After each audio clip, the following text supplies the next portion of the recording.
បងស្រីមិនដែលគិតអ្វីក្រៅពីគ្រួសារ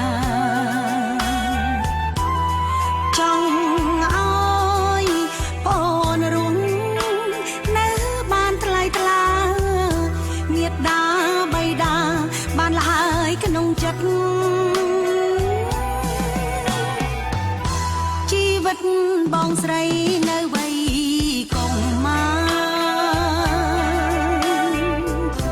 មិនបានសិក្សាចប់ដូចគេឡើយប្រឹងប្រែងរកប្រាំងជួយគ្រួសារអូនសំឡាញ់អើយយល់ចិត្តបងផងទឹកភ្នែកសំងាត់ហោគ្មាននាងដឹង